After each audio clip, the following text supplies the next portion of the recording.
Hello बच्चों, कैसे हो। फिर से हम आज पढ़ेंगे। आज हम लोग जो सेल साइकिल यानी माइटोसिस का जो पार्ट हम लोग का रह गया था वो आज हम लोग करेंगे। ओके, तो जिसमें से हमने प्रोफेज के बारे में आप लोगों को बता दिया। ठीक है, अब हम लोग आते हैं मेटाफेज में। किसमें? मेटाफेज में आते हैं। तो मेटाफेज जो माइटोसिस का है, मेटाफेज उस फेज में क्या होता है ना। तो सबसे पहला पॉइंट हम देंगे इसमें कि उस फेज में मैक्सिमम यानी मैक्सिमम लेवल ऑफ कंडेंसेशन होता है। और मैंने आपको प्रोफेज में पढ़ाया था, कंडेंसेशन मीन्स होता है डीएनए का रैप होना on the histone protein. Right, DNA का रैप होना ऑन द हिस्टोन प्रोटीन, है ना। तो मैक्सिमम लेवल ऑफ कंडेंसेशन होता है, जिसके कारण क्या होता है, थिकनिंग एंड, यहां पे क्या होगा,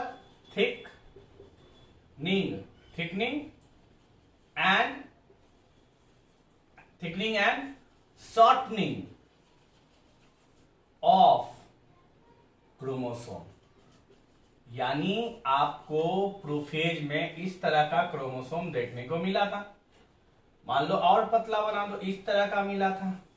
और जब आप माइटोसिस मेटाफेज में गए प्रोफेज के बाद, तो आपका क्रोमोसोम हो गया छोटा और बौना और मोटा। यानी बौना हो गया और मोटा हो गया। तो थिकनिंग और शॉर्टनिंग ऑफ क्रोमोसोम कहां देखने के लिए मिला बच्चों? तो मेटाफेज में। इससे क्या मतलब है? यानी इसका मतलब है यहां पे बहुत ज्यादा कंडेंसेशन का प्रोसेस चला था, इसीलिए ये पतला से क्या हो गया, मोटा बन गया। और यहां पे एक बहुत ही स्टार देके पॉइंट देना चाह रहा हूं मैं। यहां पे क्या होता है, क्रोमोसोम का मॉर्फोलॉजी स्टडी यानी स्टडी ऑफ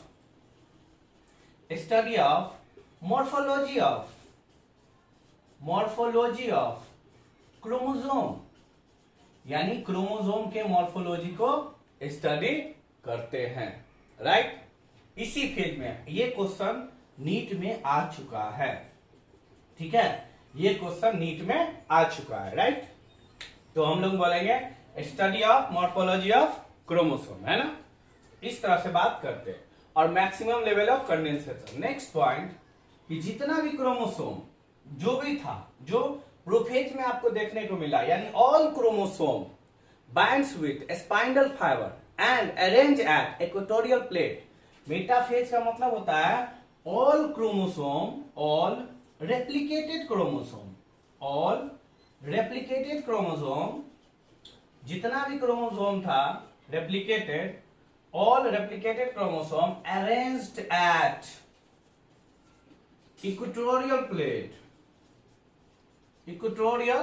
प्लेट, या इसी को क्या बोलते हैं, मेटाफेजिक प्लेट। राइट, इसी को क्या बोलेंगे, मेटाफेजिक प्लेट। यानी जितने भी क्रोमोसोम है सब कहां अरेंज हो गया, इक्वेटोरियल प्लेट पे, और उसी को बोलते हैं हम मेटाफेजिक प्लेट। ठीक है, मेटाफेजिक प्लेट। राइट, अब यहां पे बात करते हैं कि इसका स्ट्रक्चर कैसा देखने में होगा। जैसे मान लो मैं एक मेटाफेज को बना रहा हूं, ये है, आपको बता दिया न्यूक्लियर मेम्ब्रेन डिसअपियर हो गया था लेट प्रोफेज में। ठीक है, अब यहां पे जितने भी क्रोमोसोम है, देखो यहां पे क्या होगा, जितने भी क्रोमोसोम है सब एक लाइन में अरेंज हो गया।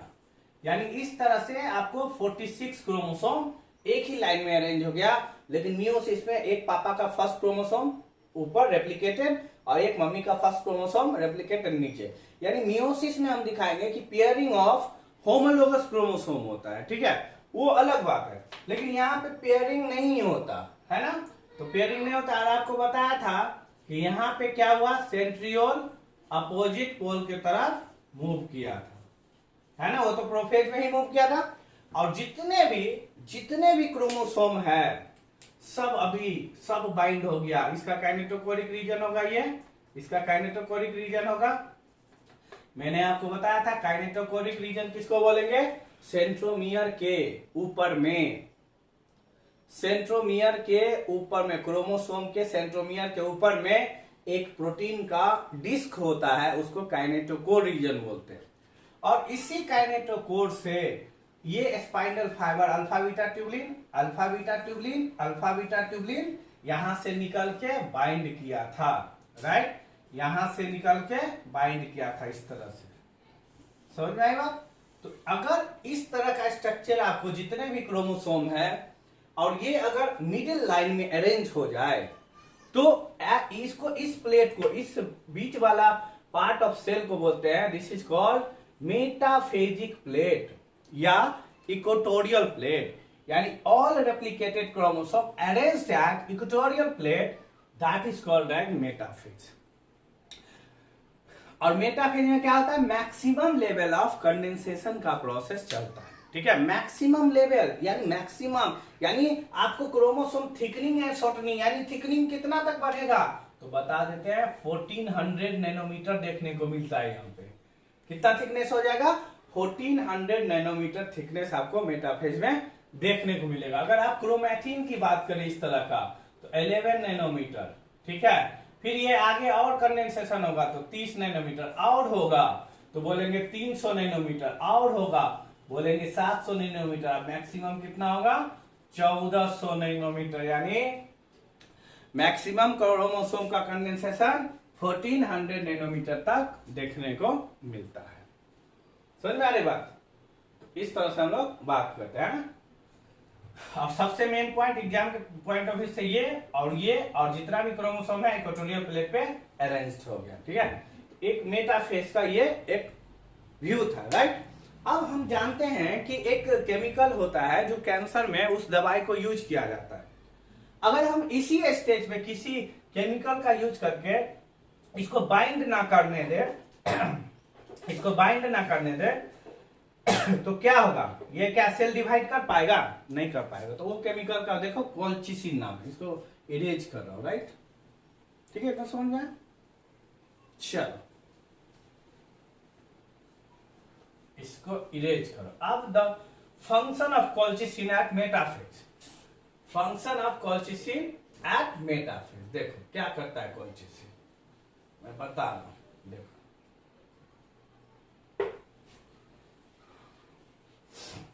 The function of colchicine at metaphase, है ना। अब मेटाफेज में ये कॉल्चिसिन कैसे काम करेगा, ठीक है। मेटाफेज में ये कॉल्चिसिन कैसे काम करेगा वो देखो। कॉल्चिसिन एक दवाई है जो कैंसर में यूज किया जाता है। This is colchicine, right. Colchicine, ये कॉल्चिसिन एक केमिकल है, इट इज अ केमिकल, और इसको बोला जाता है माइटोटिक पॉइजन क्योंकि ये माइटोसिस को रोकता है, ठीक है। और यह एक क्या है? एंटी कैंसर ड्रग है, एंटी कैंसर ड्रग है, राइट, एंटी कैंसर ड्रग है। आप देखो, अगर हम इसका बात करें कि मान लो ये है तुमको एक सेल, और यहां पे मैंने अभी जस्ट बताया था कि ये रेप्लिकेटेड है, राइट, सब अरेंज है इक्वेटोरियल प्लेट पे और सब स्पाइनल फाइबर बाइंड है, यानी यहां पे सेंट्रियोल होगा और इस तरह से स्पाइनल फाइबर यहां पे बाइंड है।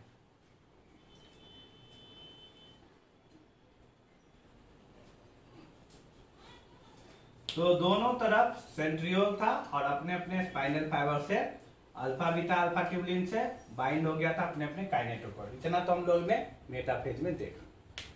अब जिस समय ये पॉलीमेराइज हो रहा था, मान लो मैंने तुमको बताया कि अल्फा बीटा तब ना बनता है स्पाइनल फाइबर, तो इस स्पाइनल फाइबर को बताया था काइनेटोकोर स्पाइनल फाइबर बोलते हैं, है कि नहीं?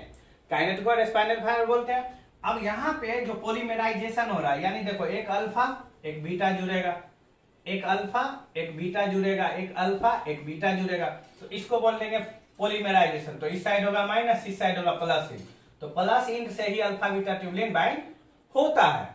तो यहाँ पे जैसे ही कोल्चिसिन हम उस पर्सन को खिलाएंगे तो ये क्या करेगा? कोल्चिसिन यहाँ पे इसको घेर लेगा, बाइंड कर जाएगा ट्यूबलिन से और आगे ट्यूबलिन को बाइंड नहीं करने देगा। तो क्या पॉलीमेराइजेशन हो पाएगा? नहीं हो पाएगा। तो प्रिवेंट हो गया कि नहीं पॉलीमराइजेशन ऑफ माइक्रोट्यूब्यूल, यानी ट्यूबुलिन क्या है, माइक्रोट्यूब्यूल है। तो हम बोल सकते हैं कोल्चिसिन क्या करता है, इट प्रिवेंट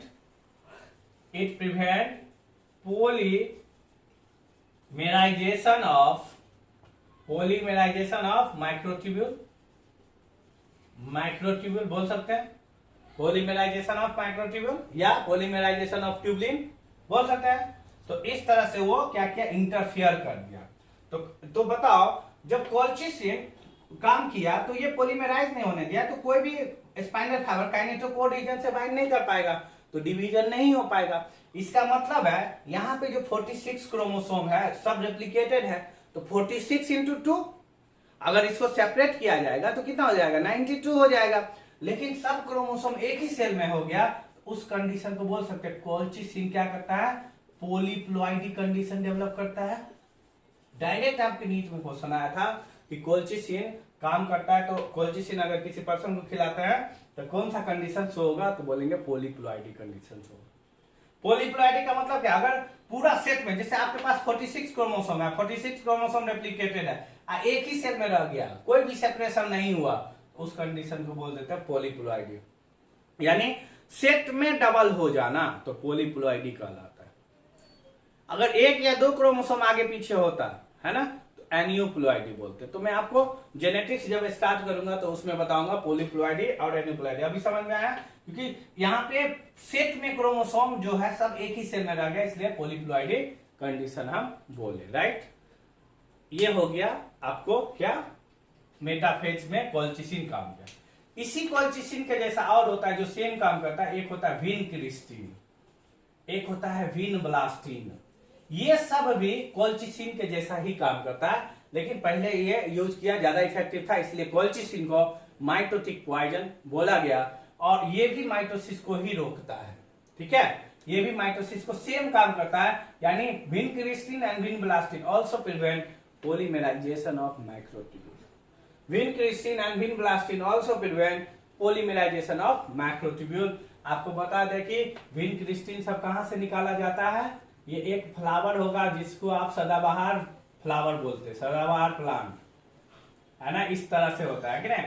तो ये पिंक कलर वाला जो होता है वो ही प्लांट से इसको, इस दवाई को निकाला गया था, विनक्रिस्टिन सबको। तो ये सब क्या होगा, तो ये आपको ये कोल्चिसिन के जैसा ही काम करेगा। और एक मेडिसिन है, मैं आगे पढ़ाऊंगा, टैक्सोल। ये विनक्रिस्टिन, विनब्लास्टिन और कोल्चिसिन ये एक जैसा काम करता है और प्रिवेंट करता है पॉलीमराइजेशन को। और ये क्या करता है, it prevent depolymerisation, it prevent depolymerisation. समझ में आ रही बात, ये डीपॉलीमराइजेशन को प्रिवेंट करता है। और आपको बताएंगे कि डीपॉलीमराइजेशन क्या होता है। जैसे ये देखो, ये जुड़ा तो पॉलीमराइजेशन, ये टूटा तो डीपॉलीमराइजेशन, ये जुड़ा तो पॉलीमराइजेशन, ये टूटा तो डीपॉलीमराइजेशन। समझ में आ रही बात। तो इस तरह से हम बात करते हैं। This is overall about metaphase. अब हम आते हैं एनाफेज में। एनाफेज में क्या होता है कि एनाफेज में सबसे मेन देखो, माइटोसिस पढ़ रहे हो तो माइटोसिस का एनाफेज हो गया, ये है ना, माइटोसिस का एनाफेज हो गया। तो माइटोसिस के एनाफेज में पहला पॉइंट हम लिखते हैं यहाँ पे, एनाफेज का मतलब होता है सेपरेशन, सेपरेशन है ना, अपोजिट पोल में क्रोमोसोम का सेपरेशन होना। अब देखो यहाँ पे क्या होगा, सेपरेशन ऑफ क्या होगा, क्रोमोसोम होगा या sister chromatid, separation of chromosome होगा या सिस्टर क्रोमैटिड। सेपरेशन ऑफ यहाँ पे क्या होता है, यहाँ पे सेंट्रियोल खींचेगा, यहाँ पे सेंट्रियोल खींचेगा, तो क्या बोलेंगे, this is called sister chromatid. क्या बोलेंगे इसको, सिस्टर क्रोमैटिड, राइट। समझ में आ रही बात। मैंने बताया था कि मान लो ऐसा एक पापा से क्रोमोसोम है, एक मम्मी से क्रोमोसोम है। अब ये रेप्लिकेशन करेगा तो ये इस तरह का बनाएगा, तो इसको क्या बोलेंगे, रेप्लिकेटेड क्रोमोसोम। इस दोनों क्रोमैटिड को क्या बोलेंगे, सिस्टर क्रोमैटिड, इसको भी बोलेंगे सिस्टर क्रोमैटिड, है ना। तो यहाँ पे जो क्या होगा, सिस्टर क्रोमैटिड का सेपरेशन होगा या क्रोमोसोम का, तो बोलेंगे सिस्टर क्रोमैटिड का separation of sister chromatid, sister chromatid का सेपरेशन होता है इस एनाफेज में। समझ में आ रही बात, सिस्टर क्रोमैटिड का सेपरेशन होता है इस एनाफेज में। समझ में आ रही बात। तो इस तरह से हम लोग बात करते हैं। अब देखो एनाफेज हम लोग सबसे अलग पढ़ने वाले हैं, है ना। एनाफेज सबसे अलग पढ़ने वाले क्या है इसमें, सो देखो जैसे मान लो यहाँ पे देखो, यहाँ पे एक प्रोटीन काम करता है जिसका नाम है एपीसी। एपीसी को साइक्लोसोम भी बोलते हैं। G2 फेज जो पढ़ाया था तो उसमें बताया था। एपीसी का मतलब होता है anaphase promoting complex. Anaphase promoting complex, ठीक है। अगर मान लो ये एपीसी है और एपीसी में दो प्रोटीन जुड़ा रहता है इस तरह से, एक होता है सेपरेज और एक होता है आपको सैक्यूरिन, ठीक है। ये सेपरेज और सैक्यूरिन साथ में जुड़ा रहेगा तो बोलेंगे इनएक्टिव है। अब इसको एक्टिव करने के लिए सीडीके प्लस साइक्लिन आता है। सीडीके और साइक्लिन आता है और सीडीके साइक्लिन क्या करेगा, इस दोनों को सेपरेट कर देगा। सेपरेज अलग हो जाएगा और सैक्यूरिन अलग हो जाएगा। जब ये सेपरेज अलग हो जाएगा तो हमने पढ़ा था कि एस फेज में जो डीएनए इस तरह का हुआ था, यानी सिस्टर क्रोमैटिड के फॉर्म में आ गया था एस फेज में, तो यहाँ पे एक प्रोटीन जुड़ा हुआ था। इस प्रोटीन को जैसे मान लो मैंने बताया था ना, ये डीएनए है, एक डीएनए से दो डीएनए बना, तो इस दोनों डीएनए के बीच में क्या आया था, एस फेज में एक प्रोटीन था। That protein is called as cohesin. अगर जब तक इस प्रोटीन को नहीं तोड़ेंगे तब तक सिस्टर क्रोमैटिड सेपरेट नहीं होगा। तो ये सेपरेज क्या करता है, इस कोहेसिन को तोड़ता है, डिग्रेड करता है। और ये डिग्रेड कहां पे होगा, एनाफेज में, क्योंकि एपीसी बना G2 फेज में, काम कहां करेगा, एनाफेज में काम करेगा, ठीक है। इतना समझ में आई बात। अब मान लो ये एनाफेज में बना रहा हूं।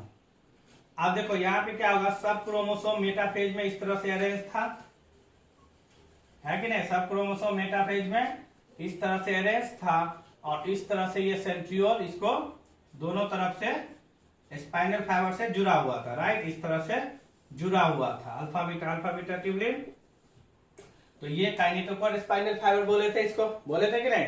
इस वायर को क्या बोले थे, काइनेटोकोर स्पाइनल फाइबर, यानी इस तरह से वो था। अब देखो क्या होगा, एनाफेज में क्या होता है, इसको सेपरेट करना। तो क्या होता है, यहां से अल्फा बीटा ट्यूबुलिन, यहां से अल्फा बीटा ट्यूबुलिन, यहां से अल्फा बीटा ट्यूबुलिन, ये टूटेगा। तो इस प्रोसेस को क्या बोलेंगे, डीपोलीमराइजेशन। डीपोलीमराइजेशन, राइट, डीपोलीमराइजेशन बोलते हैं। यानी अल्फा बीटा ट्यूबुलिन निकला तो ये थोड़ा हट गया।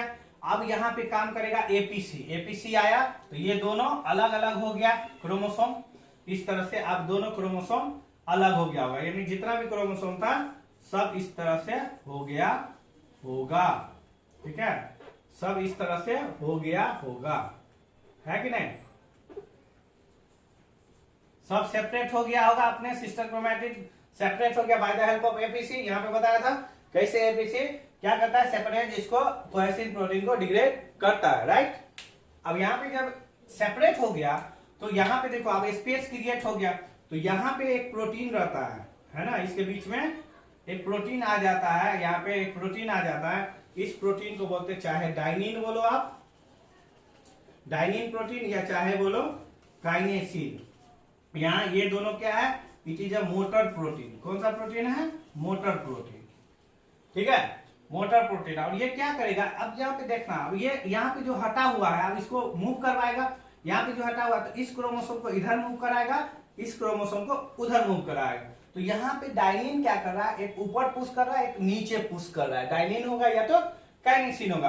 अब यहाँ पे क्या करेगा, ये ऊपर पुश करेगा तो ये क्रोमोसोम फिर से बाइंड हो जाएगा आपको इस से, अपने काइनेटोकोर से, ये भी बाइंड हो जाएगा।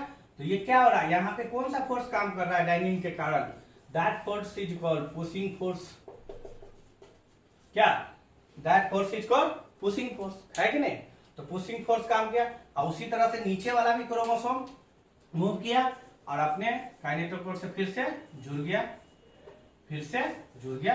अब फिर देखो, फिर यहां से अल्फा बीटा निकलेगा, फिर निकला, फिर वही धक्का मारेगा। यानी आप लोग डायरेक्ट ये मत पढ़ो कि सेंट्रियोल डायरेक्ट अपोजिट पोल की तरफ खींच दिया। यहां पे क्या हुआ, अल्फा बीटा ट्यूबुलिन निकला, डीपोलीमराइजेशन हुआ, मूवमेंट हुआ, ऊपर गया। यानी स्टेप बाय स्टेप क्या हुआ, ऊपर गया। और स्टेप बाय स्टेप जब ऊपर गया तो ये फाइनली ये क्रोमोसोम अपने अपने पोल की तरफ पहुंच गया, और ये मान लो chromosome step by step manner में पहुंचा होगा पोल की तरफ, स्टेप बाय स्टेप मैनर में पहुंचा होगा पोल की तरफ। ठीक है, तो दोनों क्रोमोसोम अपने अपने पोल के पास पहुंच गया, अपने अपने पोल के पास पहुंच गया। राइट, इतना प्रोसेस हुआ, यानी अपोजिट पोल की तरफ मूवमेंट हुआ, यानी separation of sister chromatid and क्या लिखेंगे, क्रोमोसोम। क्रोमोसोम किधर मूव कर रहा है, chromosome moves towards opposite pole, यानी क्रोमोसोम का मूवमेंट कहां हो गया, अपोजिट पोल की तरफ। सेपरेशन हुआ सिस्टर क्रोमैटिड का, क्योंकि सिस्टर क्रोमैटिड इस तरह से था, है ना, सिस्टर क्रोमैटिड का सेपरेट हुआ तो ये बन गया 2 क्रोमोसोम। पहले जब चिपका था तो एक ही बोले थे, ठीक है, चिपका हुआ था तो एक ही बोले थे। समझ में आया इतना? तो इस तरह से हम लोग बात करते हैं। राइट, तो अपोजिट पोल की तरफ चला गया, और ये अपोजिट पोल, तो सेंट्रियोल की तरफ क्या होगा, सेंट्रियोल खींच रहा है, तो सेंट्रियोल खींच रहा है तो सेंट्रियोल की तरफ से कौन सा फोर्स काम कर रहा है, पुलिंग फोर्स। मान लो एक धक्का मार रहा है नीचे से तो ठीक है, पुशिंग फोर्स, और लग रहा होगा सेंट्रियोल खींच रहा है तो बोलेंगे पुलिंग फोर्स। कौन सा फोर्स, तो सेंट्रियोल की तरफ कौन सा फोर्स लगेगा, पुलिंग फोर्स। अब स्पाइनल फाइबर की तरफ कौन सा फोर्स जा रहा है नीचे से, पुशिंग फोर्स। पुशिंग फोर्स किसके द्वारा जनरेट हुआ, डायनिन के कारण। राइट, इस तरह से समझ में आई बात, ठीक है, इस तरह से बात समझ में आएगी। तो this is guys overall about metaphase and anaphase. अब मेरा माइटोसिस का लास्ट लेक्चर होगा जिसमें मैं बताऊंगा कि टीलोफेज और साइटोकाइनेसिस, और साइटोकाइनेसिस में बताऊंगा प्लांट सेल और एनिमल सेल में जो डिफरेंस है उसके बारे में बताऊंगा। इसमें कोई भी दिक्कत हो तो आप जरूर है कि कमेंट बॉक्स में क्वेश्चन पूछ सकते हो, मैं उसका आंसर दूंगा। राइट, और कोई भी दिक्कत हो, कोई भी चैप्टर हो दिक्कत हो तो बताना कमेंट में, मैं इसको बनाऊंगा। Thank you.